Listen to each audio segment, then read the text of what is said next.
আমাকে কালকে চিন্তাভাবনা আসে যে আমরা এই অন্যায়ের বিরুদ্ধে মতো সমাজ গর্জে উঠেছে, তারা প্রতিবাদ মিছিল করবে ঠাকুরনগরে, সবে তালতলার থেকে শুরু করে আমরা ঠাকুরনগরে বাজারে যাই, ওখানে যে প্রতিবাদ সভা হবে এবং ওখান থেকে এসে আমরা ধর্নায় বসবো।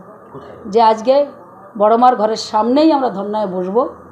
তার কারণ হচ্ছে যে এই যে বড়মার ঘরে কেন জুতো পায়ে দিয়ে যাওয়া হলো, বড়মার বুকের উপরে কেন জুতো পায়, বড়মার পিয়ার ঠাকুরের বুকের উপরে জুতো পায়, এত ভক্তি এত শ্রদ্ধা, আজকে যে ভক্তরা বলছে তাদের জবাবটা আমরা দিক এবং তালা কেন ভাঙা হলো তার জন্য আমরা ধর্নায় বসবো। মতুয়ারাও কালকে ধর্নায় বসবে এখানে। ঠাকুরবাড়ির সন্তানকে বিনা অপরাধে কেন জেল খাটানো হলো ও ক্ষমতা থাকা অবস্থাতে? কেন ঠাকুরবাড়ির দেবত্র সম্পত্তি লিখিয়ে নেওয়া হলো তার কৈফিয়ত দিতে হবে মমতা ঠাকুরকে। কেন জালিয়াতি করলো মতুয়া মহাসংঘের সঙ্গে ওকে কৈফিয়ত দিতে হবে। সকলে ধর্নায় বসবে এখানে। ঘর ছাড়লে তো ধর্নায় বসবে, ঘর ছাড়বই না আমরা। ভক্তরা এখানে বলেছে এটাকে হেরিটেজ করবে, তো এই ঘর ছাড়া নেই কোনোভাবে। মতুয়া সম্প্রদায়ের বড় মা বিনাপানি দেবী অর্থাৎ বিনাপানি ঠাকুরের ঘর শেষ পর্যন্ত কার দখলে থাকবে তা নিয়ে গতকাল সংঘাতের পরিস্থিতি তৈরি হয় শান্তনু ঠাকুরের সঙ্গে মমতা বালা ঠাকুরের। আপনারা জানেন যে মমতা বালা ঠাকুর পুলিশের দ্বারস্থ হন, তারপর পুলিশের হস্তক্ষেপে বড় মা বিনাপানি ঠাকুরের ঘরে থাকা নথি যখন মমতা বালা ঠাকুর হাতে পান তা নিয়ে নতুন করে উত্তেজনা ছড়িয়েছে, নতুন করে সংঘাতের পরিস্থিতি আরও তীব্র হয়েছে। বনগাঁর বিজেপি প্রার্থী শান্তনু ঠাকুর তিনি তার বিরুদ্ধে গতকাল অভিযোগ তোলেন মমতা বালা ঠাকুর এবং তারপর পুলিশের হস্তক্ষেপে বড়মার ঘরে থাকা নথি হাতে পান মমতা বালা, তারপর নতুন করে উত্তেজনা।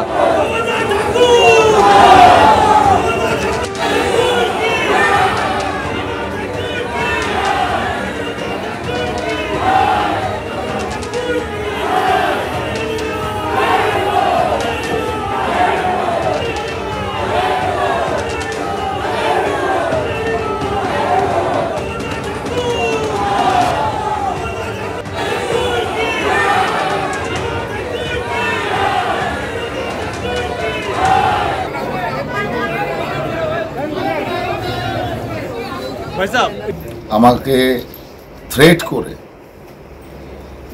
লস্করি তৈবাদ থেকে আমাকে থ্রেট করে চিঠি পাঠানো হয়েছে।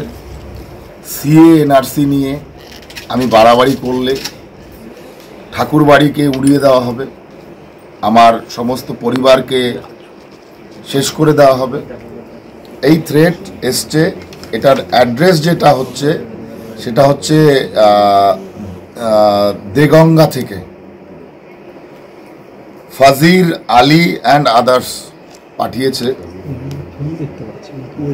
এটা হচ্ছে Hadipur village, north 24 Parganas, pin number 743287। আমি এই রাজ্যের মুখ্যমন্ত্রী এবং তার প্রশাসন তার দলকে বলতে চাই, আপনাদের শেল্টারে এরা পুষ্ট হচ্ছে এবং এভাবে আমাদেরকে থ্রেট করছে। আমি জানতে চাই প্রধানমন্ত্রীর কাছে,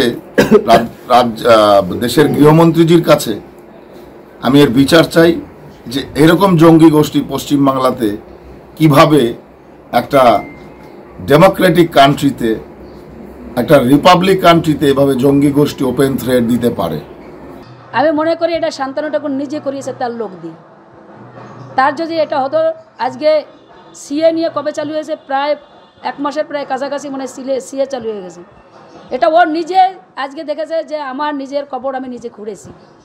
ইলেকশন এখন তার জন্য সিম্পেথি ভোট নেওয়ার জন্য আজকে এই কাজ আমি মনে করি 100% শান্তনু ঠাকুর তার লোক দিয়ে এটা করিয়েছে এবং এটাকে আমি মনে করি এই চিঠিটা তদন্ত হওয়া উচিত, কে করিয়েছে, কার লোকরা করিয়েছে।